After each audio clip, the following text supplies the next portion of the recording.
안녕하세요, 꿀단지 PD입니다. 2024년 국내 출시된 스마트폰 중에 가장 강력한 두 스마트폰을 고르라면 갤럭시 S24 울트라와 아이폰 16 프로 맥스를 꼽을 수 있습니다.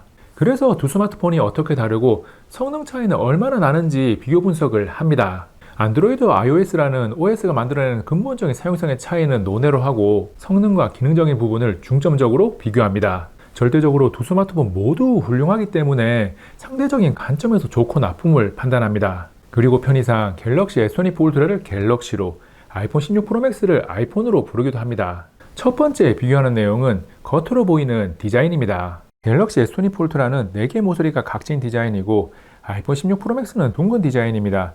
그래서 갤럭시 아이폰 한 개 보면 아이폰이 조금 작아 보입니다. 실제 크기는 가로는 갤럭시가 1.4mm가 길고 세로는 아이폰이 0.7mm가 길어서 매우 비슷합니다. 크기가 비슷하기 때문에 손에 잡히는 그립감은 별반 다르지 않습니다. 대화면을 가지고 있는 만큼 두 스마트폰 모두 그립감이 좋은 편은 아닙니다. 무게 역시 두 스마트폰 모두 좋지 않습니다.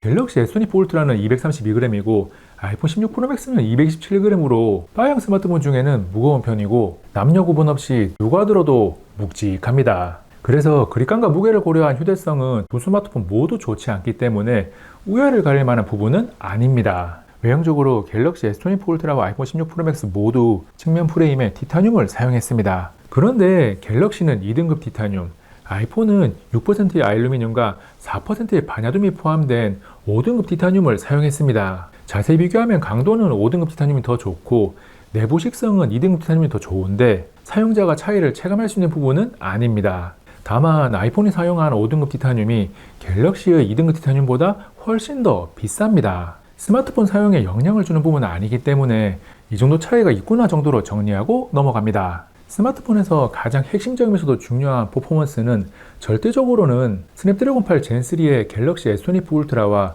A18 프로의 아이폰 16 프로 맥스 모두 훌륭합니다. CPU의 성능을 체크하는 긱벤치 6는 아이폰이 더 좋고 스마트폰의 실사용 성능을 간접적으로 가늠할 수 있는 크로스마크 점수는 총점은 아이폰이 앞서는 가운데 세부 점수에서 생산성과 창의성은 아이폰이 우위에 있고 반응성은 갤럭시가 우위에 있습니다. 이어서 GPU의 성능을 확인할 수 있는 3마크 테스트 3종은 스로틀링에 의한 성능 유지 안정성 결과까지 한 번에 보면 최고 점수와 유지 성능이 스틸 노마드는 아이폰이, 솔라베이와 와일드라이프 익스트림은 갤럭시가 우위에 있습니다. 성능 유지 안정성은 전체적으로 비슷한 수준입니다. 이어서 스로틀링과 밀접한 관련이 있는 발열은 앞뒤로 나오는 열을 열화상 카메라로 촬영하면 디스플레이 쪽은 갤럭시가 1도에서 1.5도 정도 더 뜨겁고 뒷판은 아이폰이 1에서 1.5도 가량 더 뜨겁습니다. 앞뒤 가리지 않고 최고 온도는 아이폰이 기록합니다. 아이폰은 발열 제어를 위한 스로틀링 시에 성능 제한과 함께 화면 밝기를 제한합니다. 아이폰 16 프로 맥스로 게임을 하다가 어느 순간 밝기 설정이 변함없이 최대인 상태에서 화면이 조금 어두워진 모습 전후를 좌우 영상을 통해 확인할 수 있고 왼쪽 영상에서 밝기 제한 전에는 설정을 조절하면 밝기가 올라가지만 밝기 제한에 들어간 오른쪽 영상에서는 설정을 조절해도 밝기가 올라가지 않습니다. 스로틀링으로 인한 성능 유지 안정성과 발열 제어, 기본 퍼포먼스를 종합적으로 판단하면 어느 한쪽이 확실하게 우위를 점하지 않습니다. 과거 한때 애플이 압도적인 성능에 우위를 지닌 시기도 있었지만 2024년도에는 엎치락뒤치락합니다. 퍼포먼스에 이어서 메모리는 램이 갤럭시 S24 울트라가 12기가, 아이폰 16 프로 맥스가 8기가고 규격은 LPDDR5X로 동일합니다. 저장 장치는 256기가, 512기가, 1TB로 용량은 동일하고 규격은 갤럭시가 UFS 4.0, 아이폰이 NVMe로 다릅니다. 저장 장치의 읽기 쓰기 속도를 테스트하면 순차 읽기 쓰기, 랜덤 읽기 쓰기 모두 갤럭시가 확실하게 빠른 것을 확인할 수 있습니다. 저장 장치의 성능에서는 갤럭시 S24 울트라가 확실한 우위에 있습니다. 다음 비교할 요소는 디스플레이입니다. 퍼포먼스나 메모리만큼이나 핵심적인 부분으로 갤럭시 S24 울트라와 아이폰 16 프로 맥스는 모두 OLED를 사용하고 품질이 훌륭합니다. 갤럭시가 약간 더 높은 해상도를 지원하는데 사용자들에게 체감할 만한 수준의 차이는 아닙니다. 19.5대9 화면비가 동일한 가운데 갤럭시가 6.8인치, 아이폰이 6.9인치로 수치상 아이폰이 0.1인치가 크지만 아이폰의 모서리가 둥글다 보니 함께 놓고 봐도 커 보이지 않습니다. 여기서는 두 스마트폰 모두 충분히 큰 화면을 사용할 수 있다는 점이 핵심입니다. 디스플레이의 기본 품질 차이는 없다고 봐도 무방하지만 누구나 쉽게 인지할 수 있는 차이를 만드는 요소로 갤럭시 S24 울트라의 반사 방지 코팅이 있습니다. 갤럭시 S24 울트라가 나오고 검은색 등의 어두운 화면에서 비치는 것들이 없으니까 좋은 평가를 받았습니다. 그런데 반사 방지 코팅으로 인해서 녹색빛이 더해지기 때문에 디스플레이 색감의 차이가 발생합니다. 갤럭시만 따로놓고 보면 딱히 문제가 없을 것처럼 보이지만 아이폰과 함께 보면 차이가 명확해지는 거죠. 특히 정지된 화면이나 사진을 볼 때 조금 더 차이가 도드라지는데 녹색빛이 더해지면서 블루나 그린이 조금 더 강하고 검은색 계열에서 진한 녹색이 느껴집니다. 계속 보면 어두운 색상에서 녹색빛이 드러나는 것을 피할 수 없습니다. 다른 사진이 아니라 동일한 사진 파일을 보고 있고 당연히 아이폰에 나온 사진의 색감이 원본에 가깝습니다. 갤럭시 입장에서 다행인 점은 화면이 계속 움직이거나 영상이 재생될 때는 이런 색감의 차이가 거의 사라진다는 점입니다. 녹색빛이 약간 더해진다는 것이 비교를 하면서 보면 표시가 안 나는 것은 아니지만 영상에서는 신경 쓰지 않아도 됩니다. 정리하면 갤럭시 S20 폴트라의 반사방지 코팅은 아이폰과 비교 시에 장점이기도 하고 단점이기도 한 양날의 검입니다. 두 스마트폰의 최대 밝기는 차이가 있지만 햇빛을 받고 있는 상태에서 화면을 들여다보면 야외 시인성은 모두 훌륭합니다. 햇빛이 비치고 있는 상태인데도 두 스마트폰 모두 화면이 아주 잘 보입니다. 다음 비교하는 요소는 카메라입니다. 이 영상에서 가장 많은 비중을 차지하는 부분으로 언뜻 보면 비슷하지만 한 걸음만 더 들어가서 비교하면 많이 다릅니다. 갤럭시 S20 폴트라와 아이폰 16 프로 맥스를 들고 다니면서 열심히 사진과 영상을 담아왔습니다. 물리적으로 후면 카메라가 갤럭시 S20 폴트라는 초광각 감각 3배줌과 5배줌 망원 4개의 렌즈고 아이폰 16 프로 맥스는 초광각 감각 5배줌 망원 3개의 렌즈입니다. 렌즈 구성 이외에 상대적으로 특이한 부분은 갤럭시 S20 폴트라가 광각 2억 화소, 5배줌 망원 5천만 화소 촬영이 가능하고 아이폰 16 프로 맥스는 초광각에서 4,800만 화소 촬영이 가능합니다. 메인 광각으로 촬영한 비교 사진은 아이폰 48MP, 갤럭시 50MP로 자동 촬영을 했고 갤럭시의 200MP 사진은 조금 뒤에 따로 이야기를 합니다. 먼저 선명도나 노이즈 등의 기본 화질은 우위를 가릴 만한 차이가 없습니다. 색감은 갤럭시가 조금 더 강하고 아이폰은 톤다운 또는 물 빠진 느낌으로 조금 연합니다. 그리고 갤럭시가 명암 표현을 더 명확하게 햇빛이 비추는 곳은 더 밝게, 그림자가 있는 곳은 조금 더 어둡게 표현을 합니다. 그래서 기본 색감 표현이 갤럭시가 진하지만 햇빛이 비추는 환경에서 더 밝게 표현하니까 상대적으로 색이 연하게 보이기도 합니다. 다만 갤럭시가 명암 표현이 과하게 들어가면서 햇빛이 비추는 곳을 너무 밝게 표현하기도 합니다. 비슷한 화소수인 아이폰의 48MP와 갤럭시의 50MP 사이에는 선명도의 차이가 없다고 봐도 무방한데 갤럭시의 200MP 사진은 확실하게 더 선명하고 색감도 더 진하게 표현합니다. 다른 사진에서 글자가 있는 부분을 확대해보면 선명도의 차이를 바로 알 수 있고 나무가 있는 부분을 확대하면 갤럭시의 200MP 사진은 생동감이 강해서 살아있다는 느낌을 받습니다. 사진 용량이 작게는 40에서 많게는 60메가를 훌쩍 넘어가기 때문에 용량에 대한 부담이 있긴 하지만 200MP 촬영이 가능하다는 점은 갤럭시의 확실한 상대적인 장점입니다. 저조도에서 야간 모드가 적용된 사진을 이어서 보면 선명도나 노이즈 등 기본적인 품질은 비슷해서 우열을 가리기 힘듭니다. 다만 전체적인 색감이 갤럭시는 붉은기가 있고 아이폰은 푸른기가 있습니다. 눈에 보이는 원색감은 따뜻한 느낌인 갤럭시가 상대적으로 조금 더 가깝습니다. 초광각 사진은 선명도나 노이즈 처리 등 기본적인 화질은 아이폰이 우위에 있습니다. 색감의 차이는 광각과 마찬가지로 갤럭시가 더 진하게, 아이폰은 톤다운 되어서 물 빠진 느낌이 있습니다. 다만 아이폰은 48MP, 갤럭시는 12MP인데 화소수의 차이에 비해서는 눈에 들어오는 차이는 작은 편입니다. 다음은 한번 사용하면 매력에 빠져서 계속 사용하게 되는 망원입니다. 3배줌 망원은 갤럭시만 광학 렌즈가 있으니까 모두가 결과를 예상할 수 있듯이 갤럭시의 사진이 더 훌륭합니다. 스마트폰 카메라 사용 시 3배줌이 굉장히 많이 사용되는 화학이라는 점에서 아이폰 16 프로 맥스 사용자들이 상대적인 아쉬움을 진하게 느낄 수 있는 부분입니다. 갤럭시 S20 폴트라와 아이폰 16 프로 맥스 모두 탑재하고 있는 5배줌 망원은 비슷한 듯 하면서도 선명도나 노이즈 처리가 50MP를 지원하는 갤럭시가 우위에 있습니다. 특히 사람 촬영 시 더 멋진 모습을 만들어주는 5배줌인데 두 스마트폰 모두 광학식임에도 차이를 발견하는 게 어렵지 않습니다. 망원 촬영은 갤럭시가 유리하다는 것이 갤럭시 S20 폴트라와 아이폰 16 프로 맥스의 비교에서도 드러나는데 아이폰 16 프로 맥스의 최대 배율인 25배줌 사진을 봐도 차이가 많이 납니다. 여기에 더해서 갤럭시 S20 폴트라는 100배줌까지 당겨서 촬영을 할 수 있습니다. 망원에 이어서 인물사진 모드는 색감이나 명암 표현의 차이가 광각이나 망원에서 보여준 특징을 그대로 따라갑니다. 실내외를 가리지 않고 전체적으로 갤럭시로 촬영한 사진이 상대적으로 더 화사하고 생동감도 더 느껴집니다. 그래서 저는 인물 사진은 아이폰 16 프로 맥스보다 갤럭시 S20 울트라를 더 좋아합니다. 갤럭시 S20 울트라와 아이폰 16 프로 맥스로 촬영한 영상은 작은 화면으로는 비교하면서 봐도 정지된 사진보다 차이를 발견하는 게 어렵습니다. 언뜻 보면 비슷한데 라고 넘어갈 수 있지만 여러 번 반복 시청을 하면서 유심히 보면 광각으로 촬영한 영상은 전체적인 선명도나 부드러움 등 아이폰 16 프로 맥스가 품질이 조금 더 좋습니다. 기본적으로 두 스마트폰의 영상 모두 사용하기에 충분해서 하나씩 따로 보면 좋다라는 반응이 나올 겁니다. 아이폰의 액션 모드, 갤럭시의 슈퍼 세대를 켜고 촬영한 영상 역시 품질 차이가 한 번에 확 드러나지는 않고 떨림을 잡는 수준은 눈에 띄는 차이가 없습니다. 5배줌 망원으로 촬영한 영상 역시 여러 번 봐야 차이를 조금 체감할 수 있는데 광각과 반대로 전반적인 품질이 갤럭시 S24 울트라가 조금 더 좋습니다.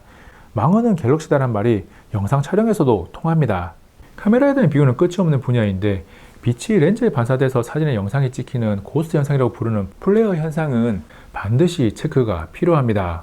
아이폰이 수년 전부터 계속 고질병으로 가지고 있는 단점으로 아이폰 16 프로 맥스도 여전히 가지고 있는 문제입니다. 플레어 현상은 꼭 밤에 빛을 마주하고 있을 때만 발생하는 게 아니라 조명, 광원이 있는 곳에서는 언제 어디서나 생길 수 있습니다.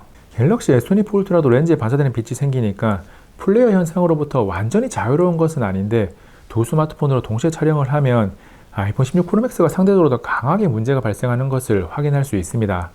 영상에서도 보듯이 극단적으로 광원을 마주한 상태에서는 아이폰이 매우 심하고 갤럭시도 어느 정도는 플레어 현상이 나타납니다. 하지만 갤럭시에서는 플레어 현상이 거의 나타나지 않는 적당한 빛이 있는 상황에서도 아이폰은 플레어 현상이 나타나는 것을 확인할 수 있습니다.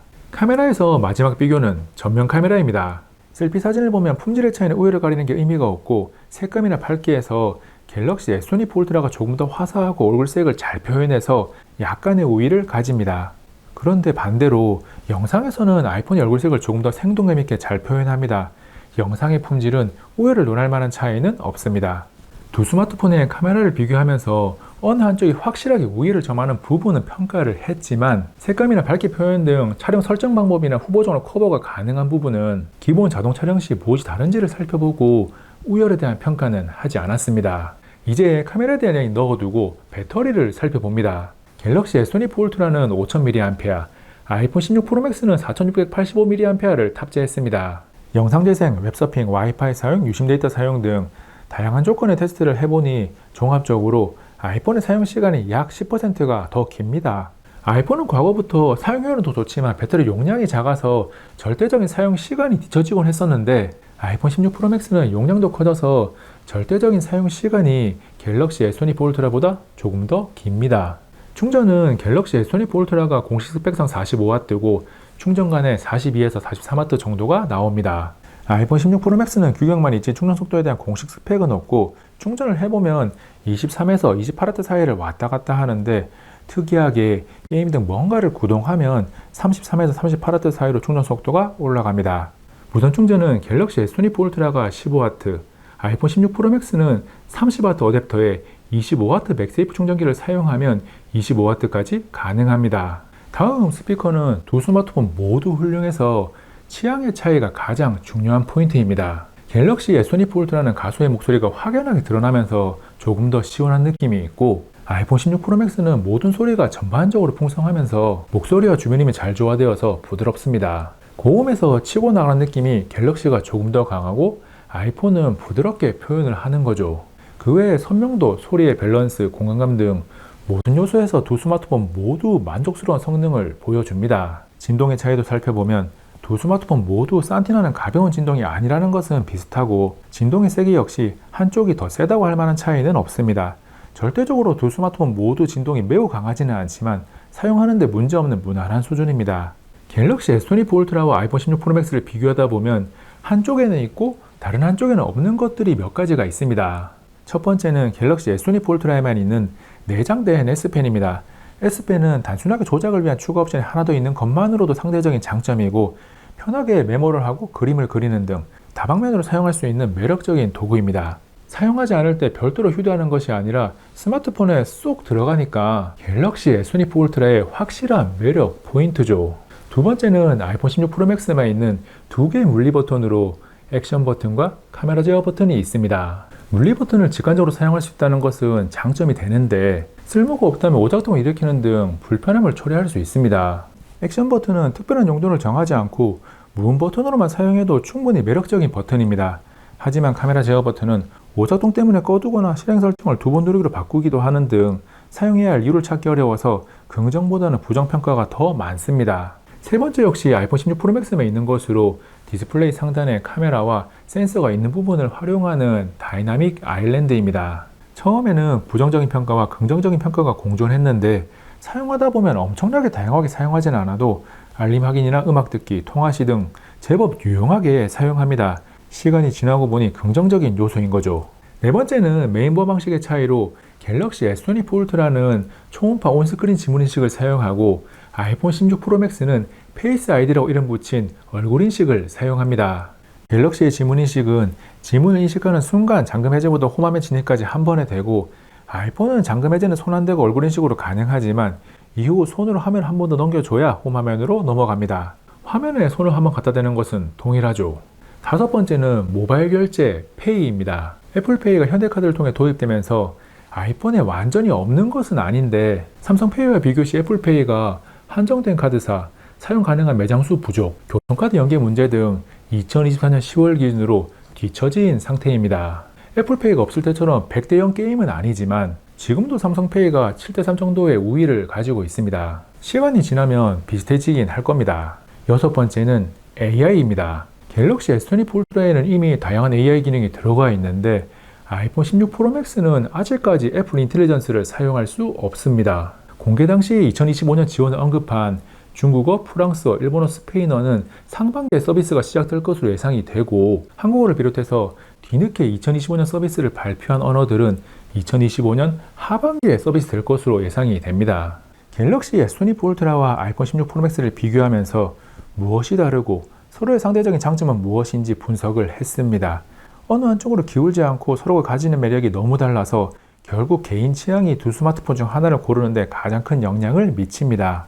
저는 카메라 망원 촬영을 중요시하면서 디스플레이에 반사되는 게 싫고 S펜도 즐겨 사용하기 때문에 갤럭시 S24 울트라를 조금 더 선호하는 취향을 가지고 있습니다. 반대로 아이폰을 선호하는 아내는 아이폰 16 프로 맥스의 테스트가 언제 끝나냐고 목이 빠져라 기다리고 있습니다. 아내는 초광각 촬영과 디스플레이에 표현되는 사진의 색감을 중요시하고 각진 디자인보다 둥근 디자인을 선호합니다. 영상을 마무리하기 전에 가격 차이까지 짚어보면 동일 용량 기준 아이폰 16 프로 맥스가 갤럭시 S24 울트라보다 약 31만원에서 38만원 정도까지 비쌉니다. 아이폰이 더 좋다고 판단한 가치가 가격 차이보다 크다면 아이폰을 선택하는 거죠.